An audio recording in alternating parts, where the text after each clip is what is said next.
विभागों की समीक्षा करेंगे और उसके बाद में आप सबसे रूबरू होंगे कि 2 साल हमारी सरकार का लेखा जोखा उसका क्या है, किस प्रकार का 2 साल का कार्यकाल हमारा गुजरा, हमने क्या क्या किया। आज की बैठक में हमारे कैबिनेट मंत्री, सरकार के सबसे वरिष्ठ मंत्री आदरणीय बीडी कल्ला साहब भी पधारे हैं, इनका गृह जिला है।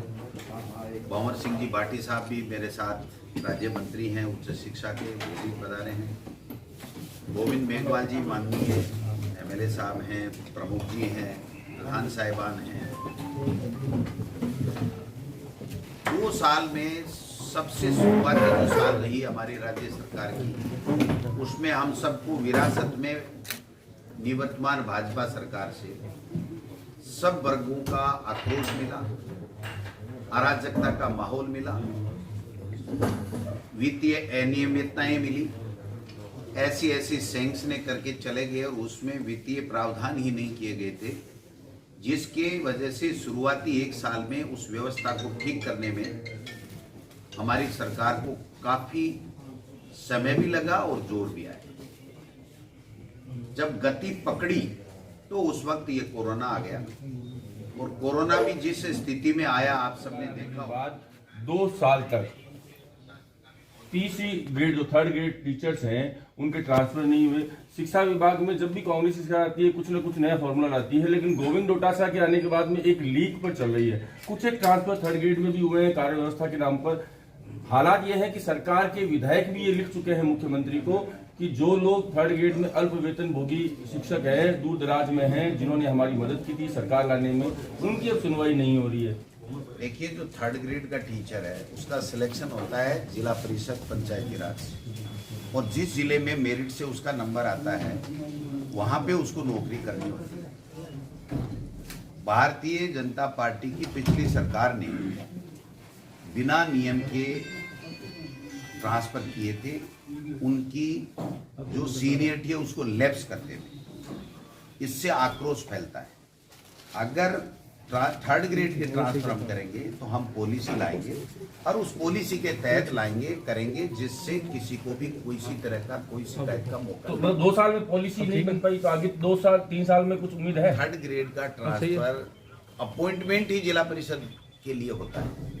मतलब उम्मीद नहीं, समझिए नहीं वो समझ गया मैं, पहले भी होते रहे हैं, हम समझ रहे हैं। आप टारगेट लेके बात नहीं, टारगेट लेके बात नहीं कर रहा हूँ। 3rd ग्रेड की जो अपॉइंटमेंट होता है वो अपॉइंटमेंट जिला परिषद में होता है और उसकी मेरिट से होता है। 40% जिसके आने वाले वो बाड़मेर में नौकरी कर रहा है और 80% वाला बीकानेर में कर रहा है। उस 40% वाले को 80% में लाएंगे तो कईयों की तकलीफ होगी और ये पद भी खाली नहीं होगा। उनकी सारी चीज को देख करके हमने एक पॉलिसी बनाई है और वो पॉलिसी कैबिनेट में जा रही है और कैबिनेट में पॉलिसी अप्रूवल होने के बाद में जिस वर्ग का जिस तरीके से जो नियम कानून कायदा उसके हिसाब से ट्रांसफर। एक सवाल मेरा और है, 2 मंत्री आपके बाजू और बाजू में बैठे हैं। बीकानेर का दुर्भाग्य कह लीजिए या सौभाग्य कह लीजिए कि दोनों ही थोड़े शांत स्वभाव के हैं, वरना सरकार में ऐसे भी मंत्री हैं जो अपनी हठधर्मिता और अपने कहीं ना कहीं रूप के चलते अपना काम करवा लेते हैं। कई बीकानेर में ऐसी समस्याएं हैं। ऊर्जा मंत्री बीडी कल्ला जी यहाँ बैठे हैं। बीकानेर में बिजली कंपनी को लेकर लंबा आंदोलन चला और कहीं ना कहीं आंदोलन की अगुवाई जो है बीडी कल्ला जी ने की। अब हालात ये है कि उस कंपनी से प्रताड़ित लोग हैं, सरकार कांग्रेस की है लेकिन फैसला नहीं होता। दाएं में आपके मंत्री भंवर सिंह भाटी बैठे हैं। बीकानेर की एक लंबे अरसे से मांग है जो जन घोषणा पत्र में भी शामिल है कि महाराजा गंगा सिंह विश्वविद्यालय के साथ महारानी सुदर्शना कॉलेज और डूंगर कॉलेज को संगठक बनाया जाएगा। इन दोनों घोषणाओं को लेकर प्रभारी मंत्री और प्रदेश कांग्रेस के अध्यक्ष के नाते आपका क्या कहना है?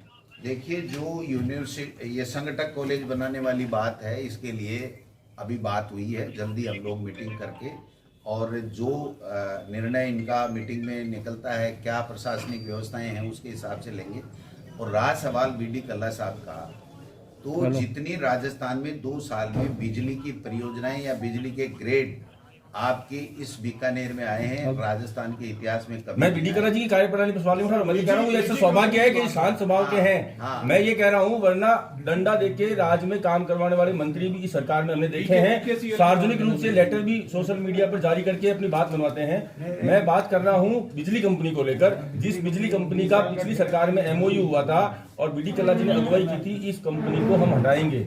उस कंपनी से आज प्रताड़ित है। कांग्रेस के नेता भी आंदोलन कर चुके हैं, अब इस राज्य में भी आवाज उठाते हैं। कई कारणों से वो चुप हो गए, वो अलग बात है। तो देखिए, इनके मंत्री स्तर का मामला है ये, जो भी समीक्षा करके जांच करके जो भी निर्णय लेंगे, लेकिन मैं प्रभारी मंत्री के नाते ये कह सकता हूं कि जो जो मुद्दे मेरे सामने मीटिंग में आते हैं और जिला स्तर के हैं, वो जिला स्तर पे हम लोग निपटाएंगे।